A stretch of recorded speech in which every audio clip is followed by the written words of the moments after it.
विशाल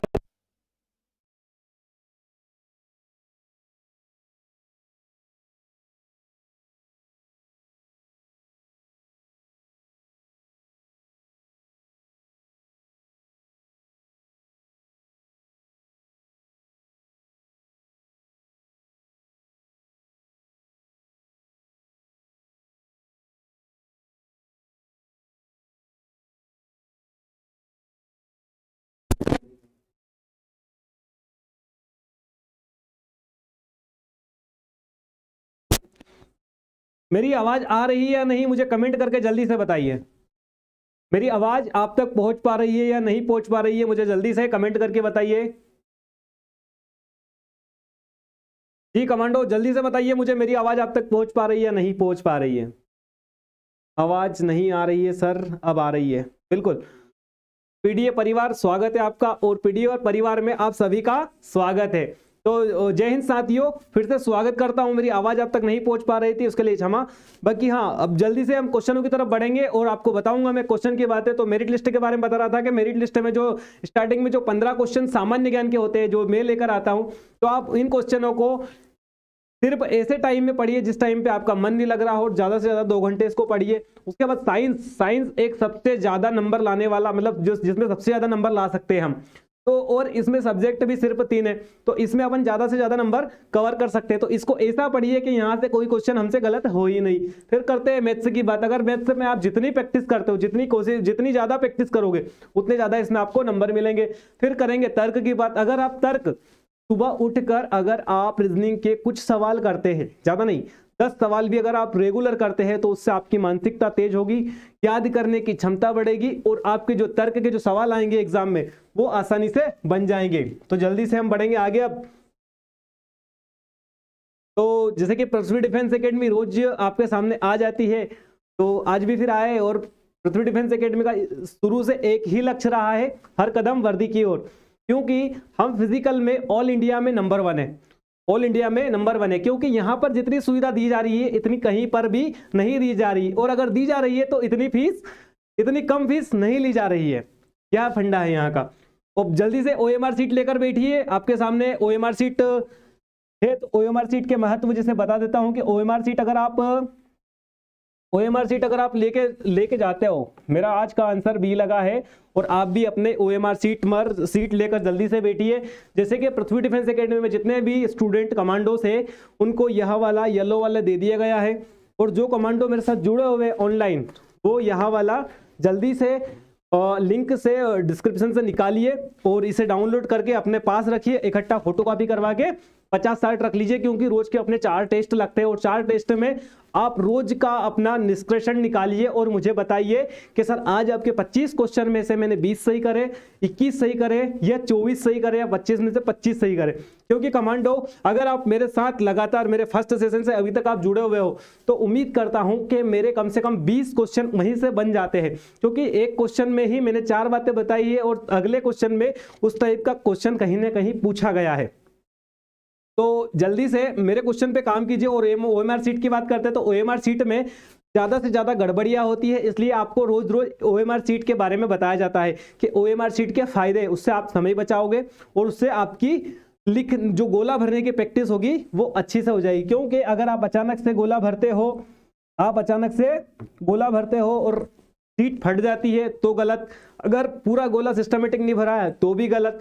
मतलब कहीं ना कहीं आपको अगर अच्छा परफेक्ट याद है, आप 50 में से 45 क्वेश्चन कर सकते हैं, पर आपको ओएमआर सीट भरना याद नहीं है, तो उसमें आपका सबसे ज्यादा नुकसान होगा। क्योंकि आप 45 क्वेश्चन सही करके आ रहे हो, वह मायने नहीं रखता, क्योंकि आपने ओएमआर सीट पूरी तरीके से गड़बड़ कर दी है।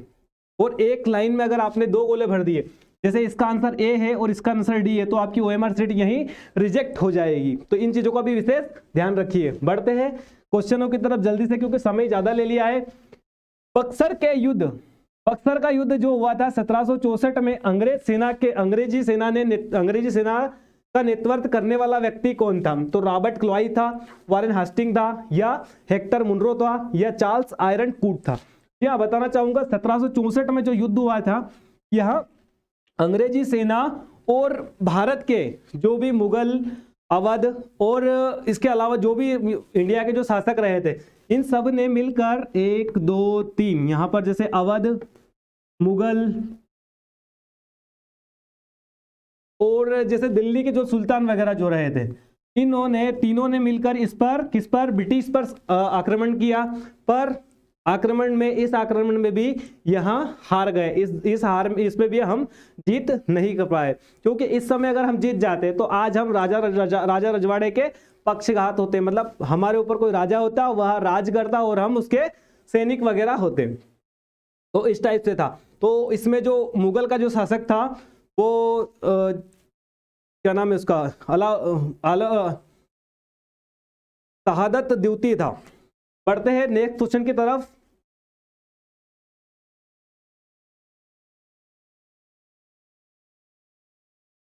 शाह आलम द्वितीय था, सॉरी। और तो क्वेश्चन तरफ बढ़ेंगे अपन। अंग्रेजी शासन का प्रभाव किस क्षेत्र में सबसे ज्यादा अधिक पड़ा? अंग्रेजी शासन का प्रभाव सबसे ज्यादा किस क्षेत्र में पड़ा? तो यहाँ आर्थिक, राजनीतिक, धार्मिक या मनोवैज्ञानिक। जी हाँ कमांडो, बताना चाहूंगा कि यहाँ पर जब अंग्रेज शासन कर रहा था तब यहाँ मानसिक स्थिति भी बिगाड़ चुके थे, या धार्मिक स्थिति भी बिगाड़ चुके थे, और राजनीतिक स्थिति में भी बहुत ज्यादा गड़बड़ कर दी थी, और आर्थिक स्थिति में भी बहुत ही ज्यादा गड़बड़ कर दी थी। तो लगभग हमें चारों जगह से परेशानियां हुई। जहाँ के ऋतिक कमांडो बता रहे आर्थिक, तो आर्थिक ऋतिक के साथ चलेंगे। इसका जो आर्थिक जो आंसर है वो बिल्कुल सही है, क्योंकि यहाँ पर क्या होता था, अंग्रेज जो होते थे यहाँ पर किसी भी टाइप से, कोई भी टाइप पे कर ठोक देते थे। अगर आप खेती कर रहे हो तो उसमें कर, आप अगर कुछ बिजनेस कर रहे हो तो उसमें कर। बिजनेस तो वैसे करने नहीं देते, क्योंकि बिजनेस तो वो खुद ही कर रहे थे, क्योंकि अंग्रेज यहाँ पर 1608 में पहली बार आ चुके थे, और उनका जो मुख्य उद्देश्य था क्या करना था, यहाँ पर बिजनेस करना था और धन कमाना था। पर वो उनको राज नहीं आया, और धीरे से वह 1857 करीब पहुंचे, और यहां से इन्होंने अपनी सेना टुकड़ी और सारा शासन इनके हाथ में ले लिया, और सारा शासन यही करने लगे। जो 1857 से 1947 तक मुख्य रूप से इन्होंने भारत पर राज किया, और जिसे भारत की सोने की चिड़िया कहते थे वह पूरी इन्होंने लूट लिया। विशाल गोस्वामी, पीडीए बॉय सुमित, नितिन गुजर, ऋतिक दुबे, बिल्कुल स्वागत है आपका और गुड। ऐसे ही बने रहो मेरे साथ, और अपने मित्रों से भी कहो। स्वामी विवेकानंद का मूल नाम क्या था? जी हाँ, फिर से स्वामी विवेकानंद जी के बारे में बात आ गई है। अगर स्वामी विवेकानंद की बात आती है तो हमें जल्दी से याद आ जाता है कि 1893 में इन्हें सनातन धर्म के लिए इन्होंने यूएसए जैसे में शिकागो जैसी जगह में भी इन्होंने अपना परचम लहराया था। तो ये कहाँ हुआ, मतलब इनका जो मूल नाम क्या था? नरेंद्र नाथ दत्त, बटुकेश्वर दत्त, कृष्ण दत्त और सुरेंद्र नाथ दत्त। अच्छा, दत्त तो कंफर्म है कि दत्त तो कोई रहे ही होंगे, पर कौन से दत्त है ये जरा कंफर्म करके बताएं। इनका जो जन्म हुआ था 12 जनवरी को, आज हम राष्ट्रीय युवा दिवस के रूप में मनाते हैं, और इनकी कई कृतियां हैं। इनका जो जन्म हुआ था जैसे 12 जनवरी 1863 को हुआ था, और इनकी कई कृतियां हैं, किताबें हैं जिसे आप जरूर से पढ़िए। जैसे कि एकाग्रता वाली इनकी जो पुस्तक है वह सबसे ज्यादा एक लक्ष्य को धारण करने वाली किताब है, तो उसे जरूर से पढ़िए। बढ़ते हैं नेक्स्ट क्वेश्चन की तरफ। इसका जो सही आंसर जो नरेंद्र नाथ दत्त बता रहे हैं वह बिल्कुल सही है। पंकज, अनिल, राजकुमार जी, कमांडो, बिल्कुल सही आंसर आ रहा है आपका। जल्दी से बढ़ते हैं अगले क्वेश्चन की तरफ। निम्नलिखित में से किसकी स्थापना ज्योतिबा फुले ने की थी?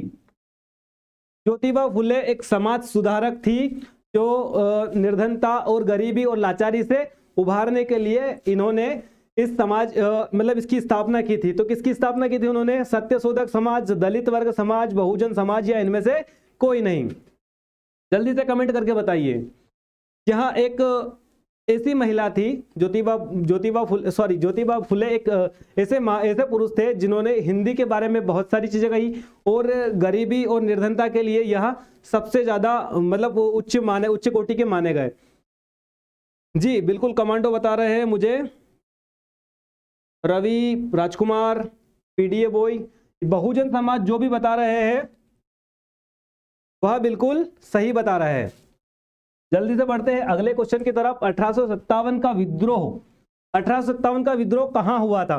जैसे 1857 की क्रांति सुनकर ही हमारे दिमाग में आ जाता है कि ऐसी कोई मूवी हमारे सामने आ जाती है जल्दी से, उसमें मंगल पांडे हमको दिखाई दे जाता है और कहीं पर युद्ध हो रहा है और मंगल पांडे ने उसको झपट के मार दिया, ऐसी कहानी फट से हमारे दिमाग में आ जाती है। तो जी हाँ, इसका ये जो विद्रोह शुरू हुआ था ये कहाँ से हुआ था? दिल्ली, झांसी, मेरठ या कानपुर?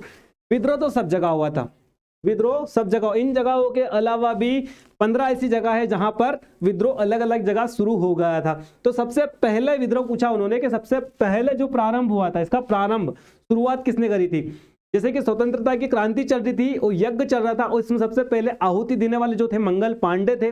1857 में इसकी शुरुआत की गई थी। यहाँ पर इसका मुख्य कारण जो बताया गया है वो गाय और सूअर की चर्बी को मेन माना गया है और उसी को मानते हुए, उसी को धरते हुए इन्होंने क्या करा था? पहली क्रांति यहां से शुरू कर दी थी। तो यह कहां से स्टार्ट हुई थी? जल्दी से कमांडो कमेंट करके मुझे बताएं। जैसे कि कुछ कमांडो मुझे सी आंसर बता रहे, बिल्कुल सही आंसर बता रहे हैं, मेरठ इसका बिल्कुल सही आंसर है। मेरठ, झांसी, कानपुर, दिल्ली, उसके बाद लखनऊ, कई जगह से अलग अलग क्षेत्रों में अलग अलग जगह से यह विद्रोह प्रारंभ हुआ था और इससे अंग्रेजों को पता चला था कि हाँ यार, इंडिया में भी बहुत सारी अलग अलग टाइप की शक्तियां, चाहे उस विद्रोह को हम जीत ना पाए, सफल नहीं हो पाए, पर हमने उसमें अंग्रेजों को मजा जरूर चखा दिया था। जल्दी से बढ़ते हैं नेक्स्ट क्वेश्चन की तरफ। निम्नलिखित में से कौन सी विश्व की सबसे बड़ी झील है? तो सबसे बड़ी झील के बारे में बात आ गई है आपके सामने। तो ये एशिया की यह झील जो है मध्य एशिया के पश्चिम में है। यह कहां पर है? एशिया के पश्चिम क्षेत्र में है। तो यह कहां पर, यह कौन सी झील है? कैस्पियन सागर, अरल सागर, सुपीरियर सागर या विक्टोरियल नायज? तो यह तो यूएसए में है, इसका तो कोई लेना देना ही नहीं है। अब आपके सामने बची 3 झील। जैसे कि सुपर झील के बारे में बताया मैंने कि यह सुपर जैसे हम बोलते हैं ना, सुपर मतलब सबसे मीठा पानी, इसका पानी हम पी सकते हैं। और कैस्पियन सागर की बात करें तो यह खारे पानी की सबसे बड़ी झील है। तो यह झील कहां पर है? यह झील, विश्व की सबसे बड़ी झील कौन सी है? मुझे यह बताइए, आप कमेंट में जल्दी से बताइए जी। तो यह कैस्पियन सागर जो है विश्व की सबसे बड़े खारे पानी की झील है। और दूसरी जो है बैकाल झील है, जो सबसे गहरी भी मानी जाती है और सबसे खारी झील भी उसे ही माना जाता है। सॉरी, बैकाल जो झील है वो मीठे पानी की झील है, वो सबसे गहरी झील है। तो इसका जो सही आंसर है कैस्पियन सागर। जिन कमांडोज का आ रहा है वह बिल्कुल सही आंसर दे रहे हैं। और एशिया महाद्वीप में है ये। और एशिया महाद्वीप में जैसे कि मैंने बताया था 54 देश है और यहाँ क्षेत्रफल और जनसंख्या की दृष्टि से सबसे बड़ा जो देश है वह चीन है और कई उद्योग भी उसके पास है। जल्दी से बढ़ते हैं नेक्स्ट क्वेश्चन की तरफ। पायोमा जलप्रपात किस नदी पर स्थित है? पायोमा जलप्रपात की बात की तो किस नदी पर है ये? जेम्बेओजी, जेरे, नील या लुआनवा? जल्दी से कमांडो जल्दी से बताइए मुझे कमेंट में। पायोमा जलप्रपात, जैसे कि मैंने आपको कल बताया था, कि जो भी नदी है आप उसे ऐसे पढ़िए कि कहां से उद्गम होती है, कहां उद्गम होता है, कितने ब्रिज बने उस पे। जल्दी से पंकज, रवि, छोटे, पंकज बिल्कुल सही बता रहे कमांडो। नील नदी इसका सही आंसर नहीं, इसका आंसर जो सही आंसर है चेहरे, इसका बिल्कुल सही आंसर है। जी हाँ, बढ़ते जल्दी से दूसरे क्वेश्चन की तरफ। सुएज नहर का निर्माण कब प्रारंभ हुआ था? यहां पर इन्होंने प्रारंभ कर दिया, तो इसकी शुरुआत कब हुई थी हम इसे मान लेते, क्योंकि इसका जो प्रारंभ जो हुआ था वो हुआ था 1859 से। इसका पहली बार इसकी शुरुआत की गई थी। तो कब की गई थी? 1854, 1869, 1874 या 1896? मतलब यह पहली बार कब खोला गया था? इसका जो निर्माण करवाया था डी फर्डिनेंड द्वारा इसका निर्माण करवाया गया था। और यह जो नहर है, इससे जो फायदा है, यह लाल सागर और भूमध्य सागर को अलग अलग करती है। उसके बाद अफ्रीका और एशिया के बिल्कुल मध्य में है और इससे सबसे ज्यादा फायदा भारत और कई अन्य देशों को है। और इस फायदे की वजह से इसे 2 बार बंद कर दिया गया था। अभी ये जो है ये किस देश के पास है? तो यह अलग अलग देशों के पास जाती है। यह मिस्र के पास है। और यहाँ की एक मुख्य बात यह है कि इसमें जो यातायात का जो सिस्टम लगता है, जो पनामा नहर से हमें 36 घंटे का समय लग रहा था, वही समय इसमें 18 घंटे का समय, मतलब आधा समय लगता है। और यहाँ 193 किलोमीटर पॉइंट में कुछ है जो लंबी है। तो इसका सही आंसर जो है 1869 में इसे पूरी तरीके से खोल दिया गया था। बढ़ते कमांडो अगले क्वेश्चन की तरफ। विश्व में महाद्वीप की कुल संख्या कितनी है? 5, 6, 7, 8। महाद्वीप की बात आ गई है भाई साहब, फिर से महाद्वीप सबसे ज्यादा महाद्वीप कितने हैं? जैसे कि आपने एक गाना सुना होगा, 7 समंदर पार में तेरे। तो यह जो है ना, यह जो है ना, वो सागर नहीं है, वो महाद्वीप है। तो यह याद रखने का थोड़ा सा आइडिया है आपको, तो इसे आप आसानी से याद रख सकते हो। जैसे कि एशिया, अफ्रीका, यूरोप, दक्षिण अमेरिका, उत्तर अमेरिका, ऑस्ट्रेलिया और अंटार्कटिका, ये 7 क्या है? महाद्वीप। तो जिन कमांडोज का आंसर 7 आ रहा है वह बिल्कुल सही। जिन कमांडो सी बता रहे हैं, जय भवानी, अनुज, ऋतिक, राजकुमार, पंकज बिल्कुल सही बता रहे हैं। जल्दी से बढ़ेंगे नेक्स्ट क्वेश्चन की तरफ। दक्षिण एशिया का सबसे बड़ा मारुस्थल, दक्षिण एशिया का सबसे बड़ा मारुस्थल पूछा है। तो आटाकामा, कोलोरेडा, कालाहारी, ये थार। दक्षिण एशिया का जल्दी से बताइए कमांडोस, इसका सही आंसर जल्दी से बताइए। इसकी अपेक्षा आपसे करता हूं क्योंकि ये आसान सा क्वेश्चन है।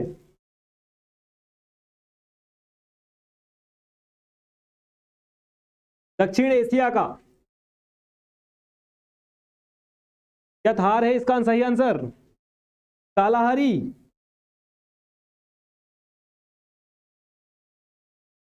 Colorado, Atacama? दक्षिण एशिया का पूछा है भाई साहब, जल्दी से बताइए कमेंट करके मुझे। ये बता रहे हैं नवीन, आटाकामा।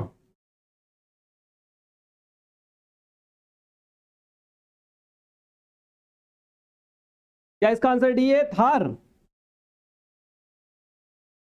आटाकामा, आटाकामा, कालाहारी, जल्दी से कमेंट करके बताइए।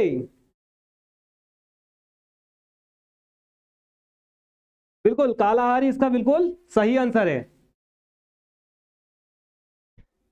नहीं, यह भी नहीं है। इसका जो सही आंसर जो है वह थार है। हम आपको चेक कर रहे थे कि इसका सही आंसर क्या होगा, तो इसका जो सही आंसर है वह जो बनाया है वह थार ही है, यह गलत आंसर है। जल्दी से बढ़ते हैं नेक्स्ट क्वेश्चन की तरफ। राजकुमार, पंकज, सोनू चौहान, अनिल सुमानी, बिल्कुल गुड, शाबाश, ऐसे ही बने रहो मेरे साथ और अपने मित्रों से भी कहो। बांग्लादेश में किस नदी को पद्मा के नाम से पुकारा जाता है? जैसे कि पिछली बार यह क्वेश्चन पूछा गया था कि पद्मा कहाँ पुकारा जाता है, कहाँ किस देश में पुकारा जाता है। तो आपके सामने देश रखे थे और अब आपके सामने नदी रखी हुई है। तो ब्रह्मपुत्र, गंगा, तिस्सा या कोशी? उम्मीद करता हूं ये आंसर सभी से बनेंगे क्योंकि यह नदी सबसे ज्यादा प्रसिद्ध है और सबसे ज्यादा प्रचलित भी है और भारत की सबसे बड़ी नदी भी है।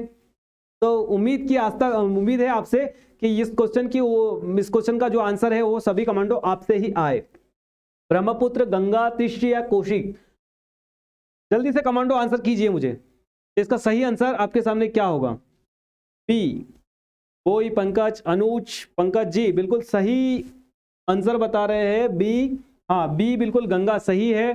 इसमें एक बैक्टीरिया पाया जाता है जिसे बैक्टीरियोफेज के नाम से जानते हैं। अब यह बैक्टीरियोफेज क्या, मतलब ये बैक्टीरियोफेज से होता क्या है? जब भी कहा जाता है गंगा का पानी अमृत है, तो वह अमृत इसलिए माना गया है कि गंगा जो है कई पेड़ों से, कई शाखाओं से, कई जड़ी बूटियों से टकरा कर जब आती है और उसका पानी हम पीते हैं तो वह जड़ी बूटियां, जैसे कि प्रचलन में जब पीछे हम जाते हैं कुछ वर्षों पीछे, तो वहाँ जड़ी बूटियों से इलाज किया जाता है। तो यह वही जड़ी बूटी वाला पानी है जिसमें बैक्टीरियोफेज मिला हुआ है, जिसे वैज्ञानिक भी पकड़ नहीं पाए कि इसमें भैया क्या है। तो यह पानी कभी भी सड़ता या खराब नहीं होता है। तो इसका मुख्य कारण यह है। और 2008 में राष्ट्रीय नदी गंगा को घोषित किया गया है, जिसकी लंबाई कितनी है 2525। और प्रयागराज को राष्ट्रीय जलमार्ग घोषित किया गया है कब? 2008 में। यह कितना है? लगभग 1600 मीटर नहीं है, 1600 किलोमीटर है।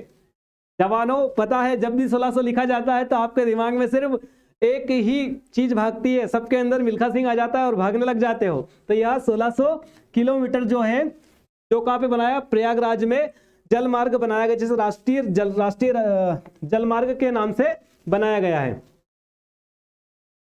भारत की स्थलीय सीमा की लंबाई कितनी है? स्थलीय सीमा की बात करिए। कल पूछा था कि उत्तर से दक्षिण तक की लंबाई कितनी है, यह पूछा था। तो जैसे कि हमने बताया था, इसको कितना बताया था? 3214। और यह पूछा था तो इसको जैसे हमने बताया था 2933। अभी आपसे यह पूछा है जो स्थल है, तो यह कितना है? 6100, 7500, 61.5 या 1200 या 15200। जैसे कि नीचे का मैंने जो आपको बता ही दिया था कि 7516.5 था। जल्दी से बताइए कमेंट करके आंसर। जी, सोनू बता रहे हैं इसको 15200। तो 15200 इसका बिल्कुल सही आंसर है। बढ़ेंगे जल्दी से अगले क्वेश्चन की तरफ। भारत में सबसे ऊंची पर्वत चोटी कौन सी है?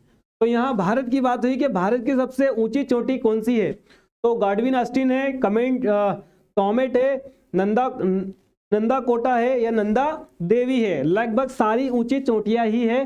तो यहाँ सबसे ऊंची चोटी कौन सी है? जल्दी से कमेंट करके बताएं। जैसे कि विश्व की सबसे ऊंची चोटी क्या है? माउंट एवरेस्ट, जिसकी ऊंचाई 8850 या 8848 बताई जाती है।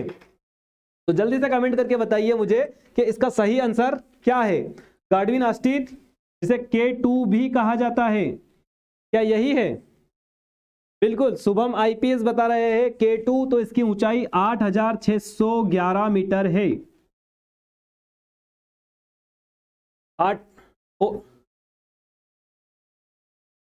जो कंचनजंगा चोटी है, यह भारत की सबसे ऊंची चोटी है, जिसे गाडविन ऑस्टिन भी कहा जाता है।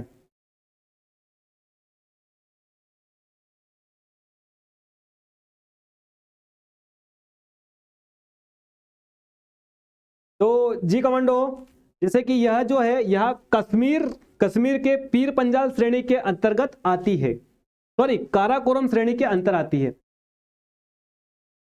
यह चलो बढ़ते हैं जल्दी से नेक्स्ट क्वेश्चन की तरफ। पिपली घाट दर्रा किस पर्वतीय भाग में स्थित है? पिपली घाट दर्रा किस पर्वतीय भाग में स्थित है? पश्चिमी घाट, पूर्वी घाट, विंध्यान घाट, अरावली घाट। जल्दी से कमांडो बताइए मुझे। पिपली घाट दर्रा जो किस पर्वतीय भाग में स्थित है? गोभी, गौरव, रवि, यश, नवीन, बिल्कुल अच्छे प्रयास है आपके सभी के लगभग, और सही जा रहे हैं सारे कमांडो। जैसे कि रवि पाल मुझे बता रहे हैं सी आंसर नहीं, इसका जो सही आंसर है वो अरावली श्रेणी में है। और अरावली श्रेणी जो है गुजरात से लेकर दिल्ली तक है। गुजरात से लेकर दिल्ली तक यह है। लगभग 692 किलोमीटर क्षेत्र में अरावली पर्वत श्रेणी है। यहाँ सबसे जो ज्यादा है यहाँ राजस्थान क्षेत्र में यहाँ है। और राष्ट्रपति अगर भवन की बात करें तो वह भी अरावली श्रेणी में ही बना हुआ है, जो कि कई वर्षों पुराना यह पर्वत है। बढ़ते हैं नेक्स्ट क्वेश्चन की तरफ। भारत में सबसे लंबा बांध भारत में सबसे लंबा बांध कहाँ है? तो भाखड़ा बांध है क्या, नागार्जुन बांध सागर है, या फिर हीराकुंड बांध है, या कोसी बांध है? जल्दी से बताइए कमांडो। सी बता रहे हैं हीराकुंड बांध। जी हाँ, जैसे कि यह क्वेश्चन कई बार एग्जामों में पूछा गया है और बार बार यह क्वेश्चन पूछा गया है कि हीराकुंड कहां पर है, तो यह उड़ीसा में है। हीराकुंड बांध किस नदी पर बना है? तो महानदी पर बना है। और हीराकुंड की बात करें तो हीराकुंड बांध जैसे कि भारत का यहां सबसे लिखा है, सबसे लंबा बांध भी यही है, जो कि 26 किलोमीटर लंबा है। कितना? लगभग 26 किलोमीटर लंबा है। बढ़ते हैं नेक्स्ट क्वेश्चन की तरफ। जापान का राष्ट्रीय खेल कौन सा है? जापान का राष्ट्रीय खेल के बारे में पूछा है आपसे, जापान का राष्ट्रीय खेल कौन सा है? जल्दी से कमांडो मुझे कमेंट करके बताइए। फुटबॉल, बेसबॉल, जूडो या शतरंज?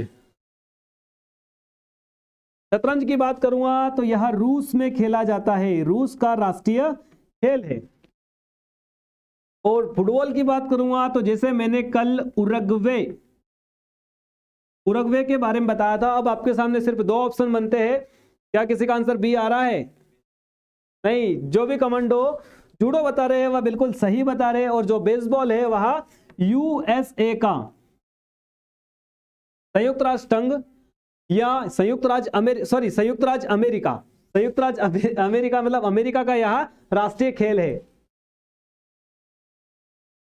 नेक्स्ट क्वेश्चन की ओर बढ़ते हैं। क्रिकेट खेल की शुरुआत किस देश से हुई थी? जल्दी से बताइए। इंग्लैंड, ऑस्ट्रेलिया, भारत या वेस्ट इंडीज? ये सभी टीम बड़ी धुआंधार टीम है सारी टीमें, और कहीं से भी हो सकता है, इंडिया से भी हो सकता है, ऑस्ट्रेलिया से भी हो सकता है, इंग्लैंड से भी हो सकता है, वेस्ट इंडीज से भी होता है। तो इसका जो कहीं कहीं सुनने में क्या इसको पढ़ रखा है, तो 1844 में इसकी शुरुआत हो रही थी। कहां से? उसी देश से जहां आप बता रहे हो मुझे। ऑस्ट्रेलिया नहीं है इसका आंसर। जो कमांडो मुझे इंग्लैंड बता रहे हैं वह बिल्कुल सही है। या पहली बार 1844 में इसे इंग्लैंड में खेला गया था, और 1877 में इसे मतलब वर्ल्ड में खेला गया था, और इसे समझा गया था ये राष्ट्रीय खेलों में खेला शुरू हो गया था। तो यह जो खेल है राष्ट्रीय खेल, यार इंग्लैंड का राष्ट्रीय खेल भी यही है। जल्दी से बढ़ेंगे नेक्स्ट क्वेश्चन की तरफ। फुटबॉल ब्लैक पर्ल के नाम से किसे जाना जाता है? ब्लैक पर्ल के नाम से किसे जाना जाता है? फुटबॉल का यह प्लेयर है, ब्लैक पर्ल के नाम से यह जाना जाता है। इन्होंने इनके जीवन में 1283 गोल दागे हैं, और 1958, 65 और 77 लगातार 3 बार विश्व कप इन्होंने फुटबॉल क्षेत्र में जीता है। तो यह व्यक्ति कौन है? डिएगो मैराडोना, पेले, लोथर मैथ्यूस या रूड गुलिट? जल्दी से कमेंट करके बताइए मुझे यह व्यक्ति कौन है। और यह जो व्यक्ति है यह कहां के हैं? ब्राजील के यह व्यक्ति है।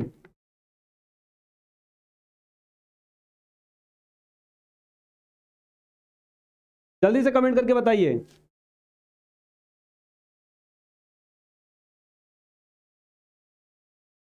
इनका पूरा नाम एडिसन अरांडेस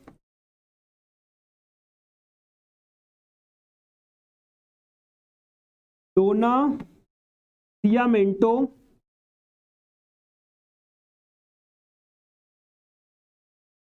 इतना बड़ा नाम है इनका, जबकि इन्हें प्यार से सिर्फ पेले कहते हैं। शुभम आईपीएस, मनोज तिवारी बिल्कुल सही बता रहे हैं। पेले इसका बिल्कुल सही आंसर है। पेले इन्हें प्यार से कहा जाता है, जिन्हें ब्लैक पर्ल के नाम से जानते हैं। एडिसन अरांडेस डोना सियामेंटो के नाम से इन्हें जानते हैं। जल्दी से बढ़ते हैं अगले क्वेश्चन की तरफ। क्वेश्चन नंबर 18 हमारा कुछ मिस्टेक हो गया है, तो इसका कुछ और नाम था, बेवला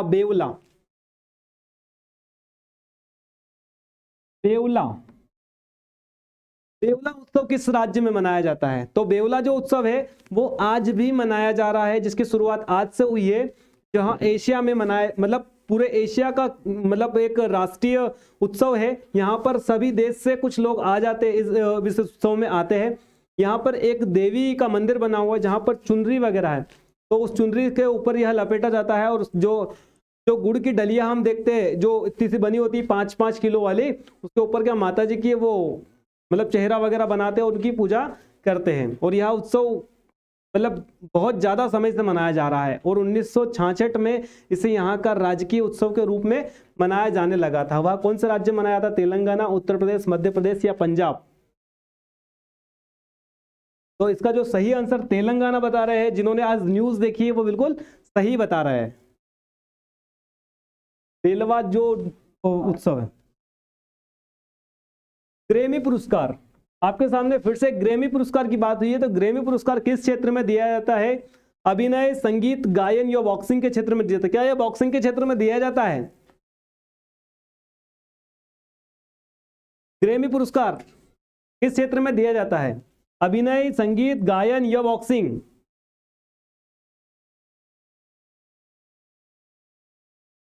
यस, अमन, पंकज जी बिल्कुल संगीत इसका बिल्कुल सही आंसर है। और संगीत के बारे में जैसे बनाया कि संगीत का जनक जो किसे मानते हैं? अमीर खुसरो को मानते हैं। और यह जो सर्वश्रेष्ठ पुरस्कार है ग्रैमी पुरस्कार, संगीत के क्षेत्र में सबसे ज्यादा सर्वश्रेष्ठ पुरस्कार माना गया है। जल्दी से बढ़ेंगे नेक्स्ट क्वेश्चन की तरफ। दादा साहब फाल्के पुरस्कार, दादा साहब फाल्के पुरस्कार के बारे में सभी को जहां तक कि उम्मीद करता हूं कि यह सभी कमांडो से इसका आंसर मुझे मिल जाएगा। तो इसका सही आंसर मुझे बताए। पृथ्वीराज कपूर, श्रीमती देवकी रानी, श्रीमती कनक कानन देवी या BS सरवाकर सरकार, किसको मिला है यह पुरस्कार? सबसे पहले यह सबसे पहले 1969 में उस महिला को मिला है जिसकी आप कमेंट में बता रहे हैं जल्दी से। और अभी 2021 में यह पुरस्कार 51वां पुरस्कार रजनीकांत को मिला है। रजनीकांत को यह पुरस्कार मिला है। देविका रानी बिल्कुल इसका सही आंसर आ रहा है। ये इनकी कर्मा पिक्चर से बहुत ज्यादा प्रसिद्ध हुए। सॉरी, इसका जो सही देविका रानी इसका बिल्कुल सही आंसर है।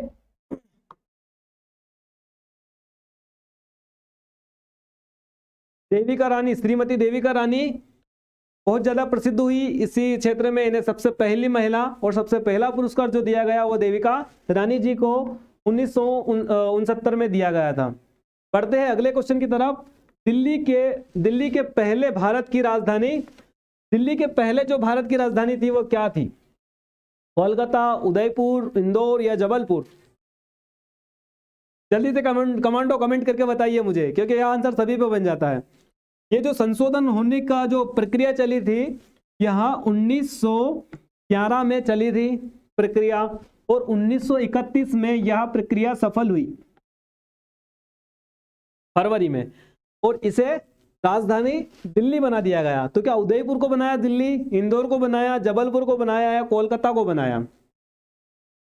किन कमांडोज का आंसर ए आ रहा है जी? गणेश कुशवाहा कमांडो, बिल्कुल पीटी उस्ताद हमारे साथ में है, शाबाश।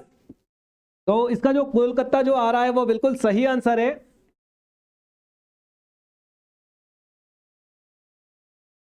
तेरह फरवरी 1931 को भारत की नई राजधानी दिल्ली को बनाया गया। इससे पहले जो कोलकाता था 1772 में इसे यहाँ की राजधानी बनाया गया था। बढ़ते हैं नेक्स्ट क्वेश्चन की तरफ। संत कबीर का जन्म कहाँ हुआ था? संत कबीर का जन्म कहाँ हुआ था? तो दिल्ली, वाराणसी, मथुरा या हैदराबाद? संत कबीर का एक उद्देश्य था हिंदू, मुस्लिम, सिख सबको जोड़ना, भाईचारा रखना, प्रेम बनाए रखना। क्योंकि बताया जाता है कि जो कबीरदास थे इनका जन्म मुस्लिम कुल में हुआ था, जबकि यह जो भक्त थे यह राम भक्त थे और राम की सबसे ज्यादा भक्ति करते थे। तो यहाँ इनका जन्म की बात करें तो इनके जन्म जो हुआ था कहाँ हुआ था? दिल्ली, वाराणसी, मथुरा या हैदराबाद? 1398 में इनका जन्म वाराणसी में हुआ था। कहां पर हुआ था? वाराणसी में हुआ था। और इनका जो एक मुख्य इनका मतलब इनके द्वारा लिखी गई कृति है वह है बीजक, जो सबसे ज्यादा प्रचलित है, जिससे यह ठोस प्रमाण मिलते हैं कि यह इनके द्वारा लिखा गया है। जल्दी से पढ़ेंगे नेक्स्ट क्वेश्चन की तरफ। ग्रहों की गति का नियम किसने प्रतिपादित किया था? एक साइंस का क्वेश्चन आया है, जहां तक कि ये क्वेश्चन सभी कमांडो से बन जाएंगे कि ये उन कमांडो से बनेंगे जो राहुल सर की क्लास रेगुलर लेते हैं। तो न्यूटन, केपलर, कोपरनिकस या गैलीलियो? जल्दी से कमेंट करके बताइए। ग्रहों की गति का नियम, इसमें क्या हो रहा था, यहाँ एक ग्रह घूम रहा था और यहाँ भी एक ग्रह घूम रहा था। यह ग्रह अपने अपने अक्ष पर घूम रहे थे, ये एक दूसरे के आसपास आ रहे थे, तभी इन्होंने कुछ निष्कर्ष निकाला और इनकी गति का कुछ नियम निकाला। तो यह नियम किसने निकाला था सबसे पहले? महेंद्र, नारायण, नितिन, मनोज। बिल्कुल, जो कमांडो इसका आंसर केपलर बता रहे हैं वह बिल्कुल सही आंसर है। बढ़ेंगे नेक्स्ट क्वेश्चन की तरफ। सबसे तीव्र गति से सूर्य का चक्कर लगाने वाला ग्रह कौन सा है? बुध, पृथ्वी, बृहस्पति, शनि। जैसे कि आपके सामने ग्रह वाला क्वेश्चन आया था जिसमें बताया था सबसे पहले सूर्य है, और सूर्य के जस्ट पाद पे कौन सा ग्रह है? बुध। बुध के बाद में शुक्र, शुक्र को चमकीला तारा भी कहते हैं। उसके बाद हमारा ग्रह, उसके बाद मंगल, उसके बाद शनि, सॉरी इसके बाद बृहस्पति, उसके बाद शनि, फिर अरुण और फिर वरुण। अगर आपके सामने क्वेश्चन रखा है कि सबसे पहले कौन चक्कर लगाएगा, जिन कमांडोज का आंसर ए आ रहा है, नितेश पटेल, शुभम आईएएस, मनोज, बिल्कुल जी कमांडो, इसका जो बुध है वह बिल्कुल सही आंसर है, क्योंकि यह सूर्य की परिक्रमा 88 दिन में पूरा कर लेता है। जबकि वरुण की बात करें तो यह 264 वर्ष पॉइंट में कुछ लगाता है, तब जाकर यह सूर्य की एक परिक्रमा पूरी करता है। हर एक ग्रह है, हर ग्रह की एक अलग कृति है और हर ग्रह की एक मतलब उसमें एक अलग सिस्टम है, और कुछ ग्रह ऐसे हैं जिनके उपग्रह है और कुछ के उपग्रह नहीं है। जैसे हमारा पृथ्वी है, इसका उपग्रह चंद्रमा है। तो जी हाँ कमांडो, उम्मीद है कि जो मेरी क्लास है आप सभी को पसंद आई होगी। तो अगर आपको पसंद आई तो मेरी क्लास को जरूर एक बार लाइक कीजिए, क्योंकि अगर आप लाइक करोगे तो मेरा मन और ज़्यादा उत्साहित होगा और मैं आपके लिए और नए क्वेश्चन लेकर आऊँगा। जैसे कि मुझे किसी कमांडो ने बताया था कि मैंने अभी जस्ट पुलिस का एक पेपर दिया है, उसमें सर आपने जो बताया था उस टाइप के 2 क्वेश्चन पूछे गए, तो वह चीज़ देखकर मुझे ऐसा लगा कि यार मुझे पढ़ाना चाहिए, मुझे बच्चों को बताना चाहिए, ज़्यादा से ज़्यादा सिखाना चाहिए। मनोज तिवारी, शुभम, आर्मी बॉय, महेंद्र, मनोज जी बिल्कुल, आप वैसे जैसे आप मेरे साथ आज बने हो वैसे ही आप अगले सेशन में भी बने, क्योंकि जैसे आप चाहते हो सिलेक्शन, वैसे हम भी चाहते हैं कि सिलेक्शन, क्योंकि आपका सिलेक्शन हमारे लिए सबसे ज्यादा महत्वपूर्ण है, क्योंकि आप आपका अमूल्य समय हमें दे रहे हो। Manoj Tiwari, Manohar, Naveen Yadav, Mahendra, Shubham IAS, army boy, Pankaj Chaudhary, good, शाबाश। अब विदा लेता हूं, वापस कल के सेशन में फिर से तैयार रहिए और मेरे साथ जुड़े रहिए, क्योंकि अगर आप मेरे से जुड़ते हो तो उसमें सबसे ज्यादा आपका फायदा है। जय हिंद।